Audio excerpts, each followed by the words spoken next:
Good morning, children. Today we are going to start the chapter 6 of history, crafts and industries. In previous classes, we had studied and completed the chapter 4. Okay. Now we are doing chapter 6. Chapter 5 is not in your course. So we are doing this chapter now. Okay. Crafts and industries. In this chapter, we will study about the decline of traditional industries. Traditional industries मतलब जो परंपरागत उद्योग हमारे देश में थे Britishers के आने के पहले। जब अंग्रेज़ हमारे देश में आए तो उनके आने के पहले जो भी हमारी कंट्री में क्राफ्ट होता था, जो इंडस्ट्रीज़ थी, वो कैसे डिक्लाइन हो गई, मतलब वो ख़त्म हो गई, बंद हो गए वो जो ट्रेडिशनल इंडस्ट्रीज़ थी। और मॉडर्न इंडस्ट्रीज़ का डेवलपमेंट फिर कैसे हुआ, और जो इंडस्ट्रियल डेवलपमेंट हुआ इंडिया में उसके क्या एडवांटेजेस थे, and then case study of textile industry. Okay, let's start. East India company के बारे में हमने पढ़ा था चैप्टर 4 में। हमने क्या पढ़ा था कि वो जो उनका जो मोटिव था ज़्यादा से ज़्यादा क्या था, मनी अर्न करना, है ना, वेल्थ अर्न करना और अपनी कंट्री इंग्लैंड को प्रॉस्पेरस बनाना। इंडिया में उनका कोई इंटरेस्ट नहीं था। इंडिया को इकोनॉमिकली प्रॉस्पर बनाने में, इंडिया के डेवलपमेंट में उनका कोई इंटरेस्ट नहीं था। जो भी उनके एक्शंस थे वो सिर्फ इंग्लैंड को प्रॉस्पर करने के लिए थे। उन्होंने जो भी वहाँ के जो पीजेंट्स थे इंडिया के, इन पर जो भी उन्होंने रेवेन्यू पॉलिसी अपनाई, सेटलमेंट्स जितने भी उन्होंने यहाँ पर बनाए, वो सब किस लिए किए थे कि उन्हें ज़्यादा से ज़्यादा वेल्थ मिले टैक्स के रूप में, और उस वेल्थ का यूज़ वो अपनी कंट्री को, इंग्लैंड को प्रॉस्पर करने के लिए उसका यूज़ कर सकें, है ना। हमने ड्रेन ऑफ वेल्थ के बारे में भी पढ़ा था, ठीक है। तो इसी से रिलेटेड ये भी चैप्टर है। उसमें हमने एग्रीकल्चर के बारे में पढ़ा था कि एग्रीकल्चर का कैसे डिक्लाइन हुआ, जो पीजेंट्स थे उनकी कंडीशन कैसे ख़राब होती गई। इसमें हम पढ़ेंगे कि जो क्राफ्ट्समैन थे, जो कॉटेज इंडस्ट्रीज़ जो लोग चलाते थे, उनकी कंडीशन कैसे बिगड़ती गई और जो इंडस्ट्रीज़ थी वो कैसे धीरे धीरे बंद हो गई, ट्रेडिशनल इंडस्ट्रीज़, ठीक है। जो इनिशियल ऑब्जेक्टिव था ईस्ट इंडिया कंपनी का वो क्या था, इंडिया के साथ ट्रेड करना। बाद में उनका जो ये ऑब्जेक्टिव था वो बढ़ता गया और अब वो ज़्यादा से ज़्यादा प्रॉफिट बनाने की सोचने लगे। लेकिन जो दूसरे थे वो भी ईस्ट इंडिया कंपनी के साथ compete कर रहे थे। लार्ज प्रॉफिट जो था वो कम्पिटिटिव मार्केट में हो रहा था उनका, इसीलिए जो कंपनी थी उसने डिसाइड किया कि वो ट्रेड को मोनोपोलाइज करेगी इंडिया में, और धीरे धीरे उन्होंने अपने सारे कंपिटिटर को ख़त्म कर दिया। हमने पढ़ा था कि यहाँ पर फ्रेंच भी आए थे, डच भी आए थे और पोर्तुगीज़ भी आए थे ट्रेड के लिए, लेकिन जो ब्रिटिशर्स थे, ईस्ट इंडिया कंपनी थी, उसने धीरे धीरे क्या किया, इन तीनों को हटा दिया अपने रास्ते से, अपने तीनों कंपेटिटर्स को रास्ते से हटा दिया और ख़ुद इंडिया की ट्रेड पर अपना मोनोपोलाइज कर लिया, है ना। धीरे धीरे जो था उनका ये कंपटीशन जो था एलिमिनेट हो गया, बढ़ गया और ज़्यादा, और इंडियन गुड्स को अब वो बहुत ही कम लो प्राइस पर ख़रीदने लगे, है ना।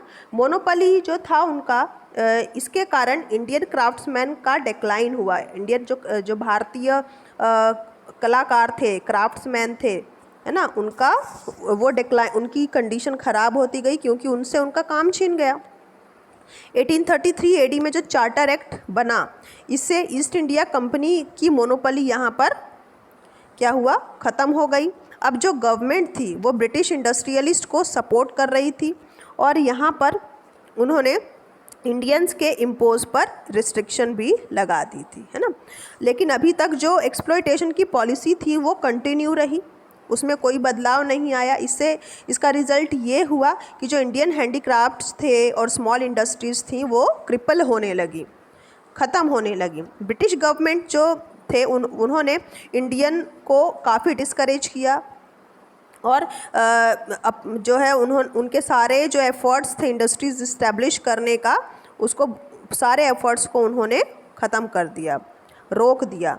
Indians could do this only under the circumstances created by the world war and freedom struggle। Indian जो थे वो इन सर्कमस्टेंसेस से गुजरते रहे जिससे वर्ल्ड वॉर क्रिएट हुआ और फिर उनका फ्रीडम स्ट्रगल हुआ। इंडस्ट्रियलाइजेशन जो था इंडिया में काफ़ी देर से शुरू हुआ था और बहुत ही स्लो स्पीड में यहाँ शुरुआत हुई थी इंडस्ट्रियलाइजेशन की।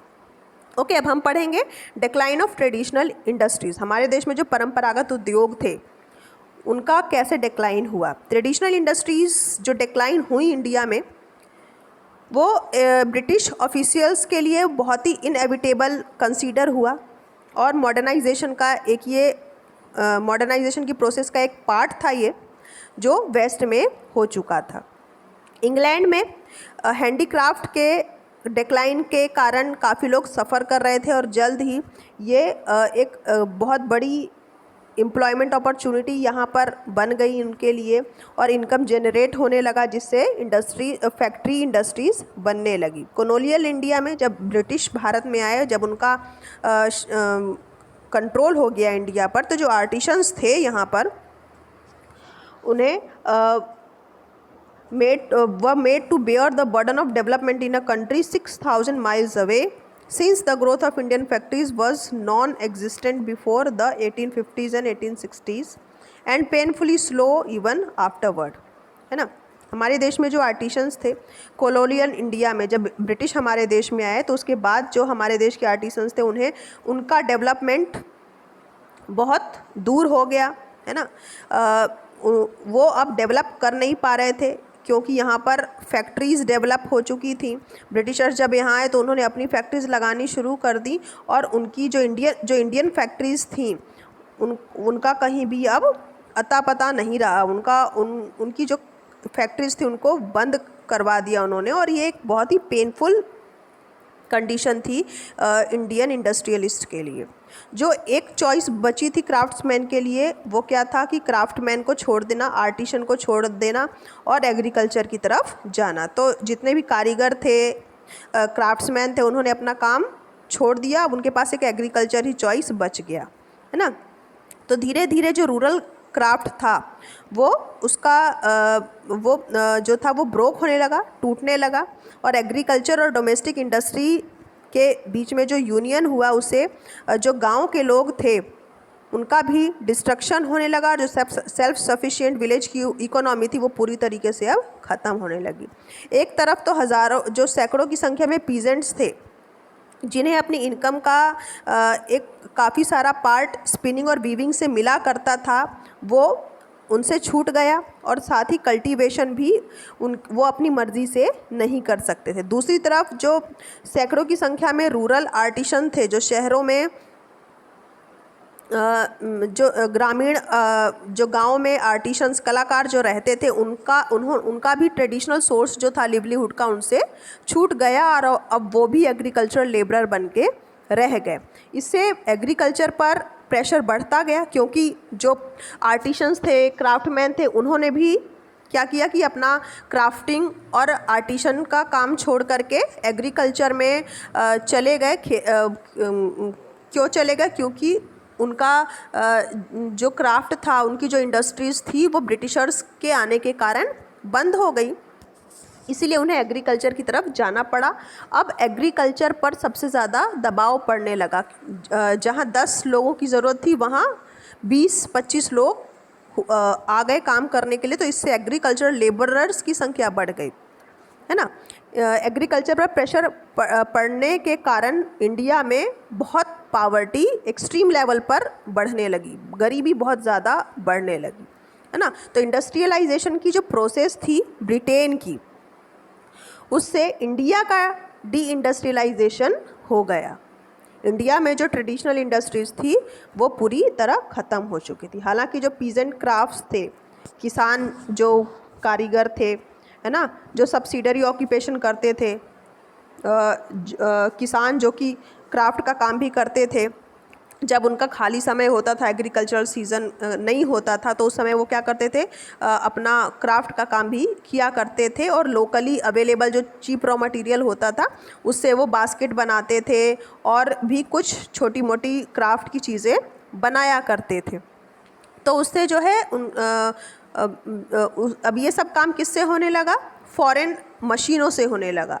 जो ब्रिटिशर्स मशीन लेके आए थे उनसे अब ये सब काम होने लगे, उनसे ये सारी चीज़ें बनने लगी। जो माइनर मैन्युफैक्चरर्स थे विलेज में, जैसे कि पॉटर और ब्लैक स्मिथ, बस यही बचे थे, है ना। Then development of modern industries. Modern industries का डेवलपमेंट कैसे हुआ।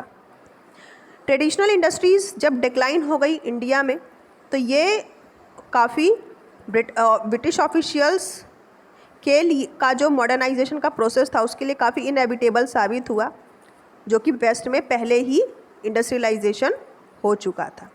ब्रिटिशर्स की इकोनॉमिक पॉलिसी के कारण इंडिया का लगभग पूरा जो रॉ मटेरियल का जो स्टेटस था, जो रॉ मटेरियल होता था इंडिया से, वो पूरी तरीके से वो एक्सपोर्ट होने लगा। एग्रीकल्चरल गुड्स जो प्रोड्यूस होते थे, जो किसान थे फसल उगाते थे और जो भी कल्टीवेशन वो करते थे, तो वो सब सिर्फ एक रॉ मटेरियल के रूप में इंग्लैंड को एक्सपोर्ट होने लगा। तो इंडिया अब सिर्फ एक एक्सपोर्टर बन के रह गया, है ना। Until the first half of the 19th century, the British did not establish any modern industry in India. 19th century के फर्स्ट हाफ तक इंडिया में एक भी इंडस्ट्री नहीं लगाई ब्रिटिशर्स ने, है ना। वो इंडिया का में जो रॉ मटेरियल अवेलेबल होता था उसको इंग्लैंड भेजते थे और उस रॉ मटेरियल से प्रोडक्शन किया जाता था इंग्लैंड की फैक्ट्रीज़ में, और जब वो मैन्युफैक्चर हो जाती थी चीज़ें तो वो वापस इंडिया के मार्केट में बेची जाती थी हैवी टैक्स लेवाई करके, है ना। तो इंडिया सिर्फ रॉ मटेरियल का एक्सपोर्टर बन के रह गया और यहाँ की जो इंडस्ट्रीज़ थी अब बंद हो चुकी थी। हालांकि 19th सेंचुरी के सेकेंड हाफ में कुछ मॉडर्न इंडस्ट्रीज़ का इमरजेंस हुआ था इंडिया में, लेकिन वो ज़्यादातर जो इंडस्ट्रीज़ थी वो सब ब्रिटिश कंपनीज़ ने ही कंट्रोल कर रखी थी, वही उनके मालिक थे। कुछ जो इंडस्ट्रीज़ थी वो इंडियंस के अंडर में थी, लेकिन उनका डेवलपमेंट तेज़ी से नहीं हुआ क्योंकि जो गवर्नमेंट थी उनका एटीट्यूड इन इंडस्ट्रीज़ की तरफ कंसर्न नहीं था, है ना। नेशनलिस्ट मूवमेंट जो हुए लेट 19th सेंचुरी में, उसका इम्पैक्ट ये हुआ कि लगभग 12th सेंचुरी के शुरुआत तक वर्ल्ड वॉर होने के कारण वर्ल्ड वॉर हुआ, जिससे मॉडर्न इंडस्ट्रीज़ का डेवलपमेंट हुआ इंडिया में। 20th सेंचुरी में इंडस्ट्रियलाइजेशन हुआ और लार्ज स्केल पर इंडस्ट्रीज़ बन गई हमारे देश में 20th सेंचुरी आने तक। हालांकि इसका जो डेवलपमेंट हुआ इंडिया के इंडिपेंडेंस के बाद ही हुआ, लेकिन इस्टेब्लिशमेंट 20th सेंचुरी में हो चुका था। Then advantages of industrial development in India. India में जो इंडस्ट्रीज़ डेवलप हुई, मॉडर्न इंडस्ट्रीज़, इनका क्या फ़ायदे थे इससे, है ना। इसका पहला फ़ायदा ये था कि जो इससे इंडिया को हेल्प मिली इंडस्ट्री जो वेस्ट की इंडस्ट्रीज़ के कांटेक्ट में आने की। जो वेस्टर्न कंट्रीज़ थी उनके साथ, उनकी इंडस्ट्रीज़ के साथ कांटेक्ट में आए इंडिया, और ये फिर बहुत ये एक नेसेसरी पार्ट था जो ब्रिटिशर्स इंडिया में लेकर के आए थे। इंडियन रेवोल्यूशन, जिसका कुछ अच्छा प्रभाव भी हमारे देश पर पड़ा, और उनके भी कुछ ऐसे इन्वेस्टर्स थे जिन्होंने यहाँ पर उन्होंने भी इन्वेस्टमेंट किया और उसका फ़ायदा हमारे देश को मिला। जो रेलवेज़ हैं वो बेस्ट एग्जाम्पल है इसका। रेलवेज़ का कंस्ट्रक्शन और ट्रांजिशन इंडियन इकोनॉमिक हिस्ट्री में पुराने समय से लेकर नए समय तक का आप देख सकते हो। जो बदलाव आया है इंडियन रेलवेज़ में, वो इसका एक बहुत अच्छा एग्जाम्पल है। Then since machine made good had become popular in India, it gave a possibility to set up cotton mills in India. क्योंकि जो मशीन से बनी हुई चीज़ें होती थी वो इंडिया में काफ़ी पॉपुलर थी, इसीलिए यहाँ पर कॉटन मिल्स सेटअप करना पॉसिबल हो गया। कई सारी इंडस्ट्रीज़ इंडिया में सेटअप की गई। ब्रिटिशर्स ने खुद 19th सेंचुरी में कई सारी इंडस्ट्रीज़ यहाँ पर सेटअप की और इंडस्ट्रियलाइजेशन को बैकग्राउंड भी उन्होंने ही दिया। जो मॉडर्न इंडस्ट्रीज़ थी उनमें आयरन और steel industry, cement industry, chemical और पावर इंडस्ट्री भी इंक्लूड थी, जिन्होंने हमारे देश की प्रोग्रेस को और भी मजबूत किया, स्ट्रेंथन किया।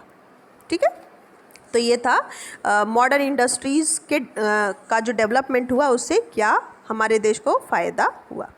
ना हम पढ़ेंगे टेक्सटाइल इंडस्ट्री। एक केस स्टडीज़ में दी गई है टेक्सटाइल इंडस्ट्री की। ट्रेडिशनल इंडियन इंडस्ट्रीज़ का जब डिस्ट्रक्शन हो गया, नष्ट हो गए, जैसे कि हैंडमेड टेक्सटाइल, जब हाथों से हथकरघा पर जो कपड़े बनाए जाते थे तो वो तो अब ख़त्म हो चुकी थी। ये एक अर्लीस्ट कॉन्सिक्वेंस था जो हमारे देश में नोटिस किया गया था।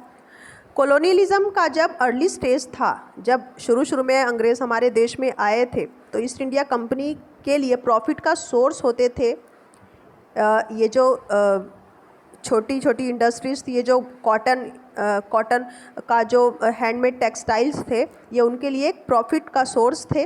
और जो कॉस्ट होती थी, कॉस्ट प्राइस होती थी, वो इंडियन जो टेक्सटाइल थे उनके और इंग्लैंड के टेक्सटाइल के प्राइस में काफ़ी डिफरेंस होता था, है ना। Indian cotton and silk textile, Indian cotton और सिल्क टेक्सटाइल में और इंग्लैंड के टेक्सटाइल्स में काफ़ी डिफरेंस था। So long as the company had to compete in Indian market with other European countries, काफ़ी लंबे समय तक ईस्ट इंडिया कंपनी को दूसरी यूरोपियन कंट्रीज़ के साथ कंपटीशन करना पड़ा। और जो इंडियन आर्टिस्ट थे वो भी अच्छी बार्गेनिंग पोजीशन में उस समय पर थे। ठीक है, after the elimination of other European companies, जब ब्रिटिशर्स के अलावा बाकी की जो यूरोपियन कंपनीज थी जब यहाँ से चली गई, उनका एलिमिनेशन हो गया इंडिया से, तो हमारे देश में ईस्ट इंडिया कंपनी राइज हुई as a military and as a political power. Then British began to use their monopoly. अब जो ब्रिटिश थे उन्होंने यहाँ पर अपना एकाधिकार करना शुरू कर दिया, ना केवल पॉलिटिक्स में और मिलिट्री में बल्कि मार्केट में भी, और अपना फ़ायदा काफ़ी अपना जो है एडवांटेज अपने लिए लिया। कंपनी रूल के अंडर में टेक्सटाइल मैन्युफैक्चरिंग इंडस्ट्री जो थी वो काफ़ी ज़्यादा बड़े पैमाने पर काम ये होता था, है ना। ये एक स्मूथ चेन में ये काम होता था, पीजेंट कल्टीवेटर से लेकर के लोकल मार्केट, फिर डोमेस्टिक स्पिनर और home based weaver, then completely ये सब कुछ जो है डिस्ट्रॉय हो चुका था। पहले जो टेक्सटाइल होता था, टेक्सटाइल यहाँ पर मैन्युफैक्चर होते थे, वो कैसे होते थे, ये एक चेन होती थी। इसमें पीजेंट जो किसान होते थे वो कॉटन उगाते थे, फिर लोकल मार्केट में उसे बेचते थे। जो डोमेस्टिक स्पिनर होते थे वो धागा उससे बनाते थे, और जो वहाँ लोकल रहने वाले जो वीवर्स होते थे फिर उससे टेक्सटाइल बनाते थे। तो ये सब कुछ अब ख़त्म हो चुका था। लास्ट 3 डिकेड्स में 18th सेंचुरी के इंग्लिश जो थे, अंग्रेज़ जो थे, उन्होंने नेटिव आर्टिशंस के जो बनाए हुए टेक्सटाइल थे उनका प्राइस काफ़ी रिड्यूस कर दिया था, और यूरोपियन मार्केट में जो है यूरोपियन कंट्री, यूरोप से या फिर जो ब्रिटेन से टेक्सटाइल मैन्युफैक्चर होकर इंडिया में आता था उसको काफ़ी चीप प्राइस में यहाँ पर बेचते थे और हाई प्रॉफिट उनको मिलता था। ये जो प्रैक्टिस था, ये जो उनका एक्शन था, वो काफ़ी शुरू से ही हमारे हैंडीक्राफ्ट इंडस्ट्रीज़ को ख़त्म करने के लिए किया जा रहा था, और आर्टिशंस धीरे धीरे रिड्यूस होने लगे, क्योंकि उन्हें जो इनकम होती थी काफ़ी लो लेवल की होती थी। जितनी वो उनकी जितना कैपिटल लगाते थे, जो उनका लेबर चार्ज होता था वो भी उन्हें नहीं मिलता था, इसलिए धीरे धीरे आर्टिशंस जो थे वो रिड्यूस होने लगे इंडिया में। एक जो दूसरा अप्रेसिव प्रैक्टिस था वो मैनिपुलेशन था रॉ कॉटन के प्राइस का। बंगाल एग्जाम्पल के लिए बताया जा रहा है यहाँ, बंगाल का एग्जाम्पल। बंगाल में फाइनर वैरायटी की कॉटन डेक्कन से मिलती थी। ब्रिटिश ऑफिसर्स जो थे डेक्कन में कॉटन का बहुत बड़ी मात्रा में कॉटन खरीदते थे वहाँ से, और इसे बंगाल के वीवर को काफ़ी हाई रेट्स पर बेचते थे, है ना। As if this was not enough, cloth making was taxed at various stages again and again. और हर एक जितने भी स्टेप्स होते थे, बार बार उस एक ही चीज़ पर उन्हें बार बार टैक्स लेते थे, और इस तरह से वो हमारे देश से पैसा कमा करके और अपने देश को प्रॉस्पर कर रहे थे। तो इन सब कारणों से हमारी जो देश की ट्रेडिशनल इंडस्ट्रीज़ थी वो डिक्लाइन हो गई, और फिर मॉडर्न इंडस्ट्रीज़ यहाँ पर सेटअप है। उनके कुछ एडवांटेजेस भी हैं तो कुछ डिसएडवांटेजेस भी उसके हुए। Okay, now this chapter is completed. Read this chapter very nicely and listen the explanation carefully. Write down the terms in your copy, and then I will send you the book exercise and question answer. Okay, goodbye.